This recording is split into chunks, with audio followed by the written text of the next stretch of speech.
puissance d'un rayonnement. Ou bien on dit la puissance d'une source. Nous avons une source de radiation électromagnétique comme par exemple une source lumineuse. La lumière appartient à la famille des radiations électromagnétiques. La lumière est une onde électromagnétique visible par l'œil de l'homme. Voici, vous avez une source qui émet un rayonnement donné.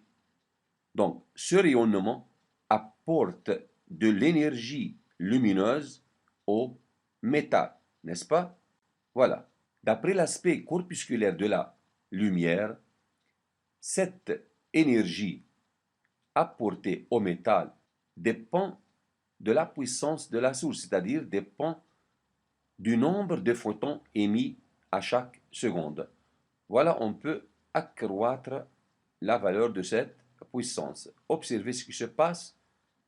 La source émet beaucoup de photons.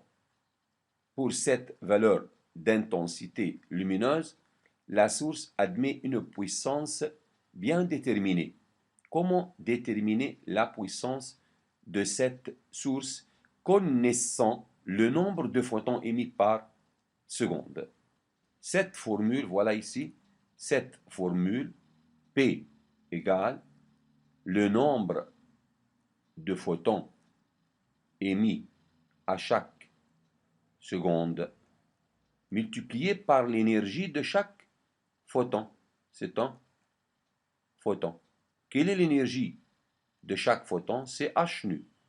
Donc, le nombre de photons émis à chaque seconde multiplié par l'énergie transportée par chaque photon désigne la puissance de la source. Maintenant, si nous avons le nombre de photons, le nombre n' de photons émis pendant une durée t, c'est-à-dire la source émet n' photons pendant une durée t. Comment déterminer la puissance de la source? Tout simplement, P égale n' sur t. Que désigne n' sur t? N' sur t désigne le nombre de photons émis pendant une seconde, fois h nu.